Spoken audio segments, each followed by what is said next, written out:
नमस्कार दर्शक बंधु मुई श्री रंधा चैनल को आपण समस्त को बहुत बहुत स्वागत जनाची। दर्शक बंधु आज मु आपण मानक संगे रेस्टोरेंट स्टाइल वेज गोबी मंचूरियन रेसिपी शेयर करबी। आको आपण रुटी परोठा संगे खाइबे बहुत बढ़िया लागिबो। दयाकोरी मोर ये वीडियोटी को प्रथम रु शेष पर्यंत देखिए बिना स्किप करी। जदि मोर ये रेसिपीटी आपण मानक पसंद लागुथाए वीडियो रोटे लाइक कमेंट शेयर करदेवे एवं यही भली नुआ नुआ वीडियो नोटिफिकेशन पाइबा चैनल को सब्सक्राइब कला परे पाखर थिबा छोटो बेल आइकन को प्रेस कर देबे। तेबे चलंतु देरी न करी आज रेसिपी को स्टार्ट करिबा।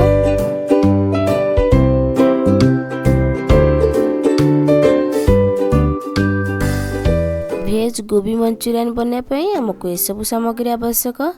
एठी मु किछि कंचा लका को एमती छोट छोट करी काटिकी नैछि। गोटे छोट साइज रो प्याज को मधे चुन चुन करी काटिकी नैछि। किछि प्याज पत्र एठी काटिकी नैछि। किछि धनिया पत्र मधे एठी काटिकी नैछि। गोटे बड़ प्याज को एमती कोला छड़ी ताको मझिर दी भाग कर नैछि। आपण चली सेमती रखि परिबे। एठी मु गोटे बड़ कैप्सिकम को एमती स्क्वायर शेप रे काटिकी नैछि। हाफ इंच रो अदा को छोट छोट करी काटिकी नैछि। 10 रु 12 टी रसुन रो कोला को मधे एमती छोट छोट करी काटिकी नैछि। एठी मु गोटे चम्मच पेपर पाउडर नैछि। रेस्टोरेंट पर कलर आसिया पे एठी किछि फूड कलर मु यूज करबी। आपण चाइला को स्किप कर परिबे। एठी मु 7 रु 8 चम्मच कॉर्नफ्लोर को नैछि। 2 बड़ चम्मच मैदा नैछि। गुटे बड़ फूलकोबी को भलो भाबरे धोई तार पाखुडा को एमती समान आकार काटिकी नैछि। एठी मु गोटे छोट चम्मच लेमन जूस को नैछि। आपण आ जगह रे विनेगर नै परिबे। टमाटो सॉस नैछि। ग्रीन चिली सॉस नैछि। डार्क सोया सॉस नैछि। रेसिपी बनया पे रिफाइंड तेल एठी मु यूज करूछि।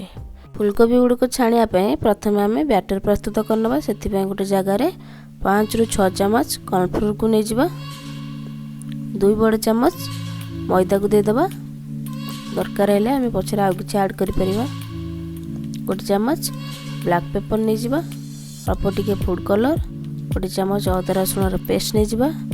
अल्प टिके लूण दे दबा। अल्प अल्प पानी ऐड करी गोटे बहलिया बैटर प्रस्तुत करनबा। एक संगे बहुत पानी देबेनी नहले एटा पानी है जीवो। अल्प अल्प पानी दे एमती आको प्रथम चामच रे घांटी नबा। तापरे आको एमती मिक्स करनबा भलसे। मते एठी बैटरटा टिके थिक लागुची सेति पे आ गोटे बड़ चम्मच मु मैदा ऐड करूची। भलसे गोली नबा।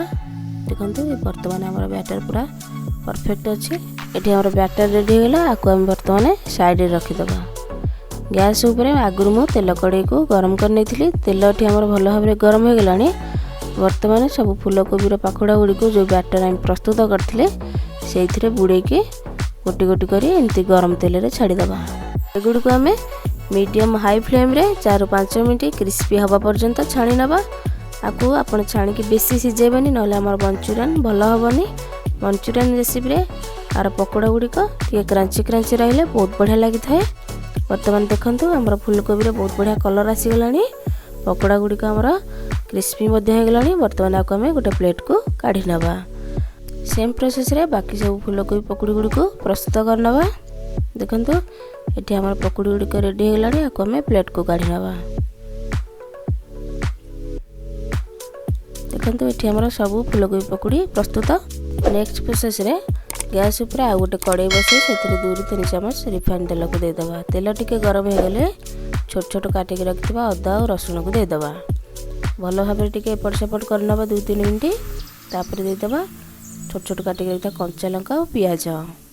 आको मध्ये हमें 2-3 मिनिट हाई फ्लेम रे एपट सेपट करनबा।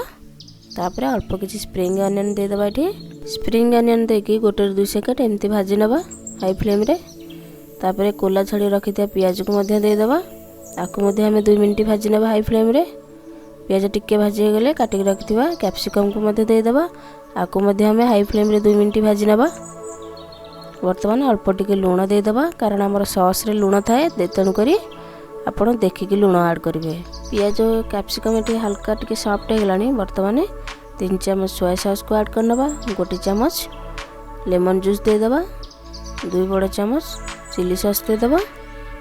4 बड़ चम्मच टमाटो सॉस दे दबा। भलो भाबरे गोली नबा। आको हमें 2 रु 3 मिनिट मीडियम फ्लेम रे टिके फुटिया पे छाड़ दबा। टिके फुटी गले एथिरे गोटे चम्मच कॉर्नफ्लोर को पानी रे गोली दे दबा।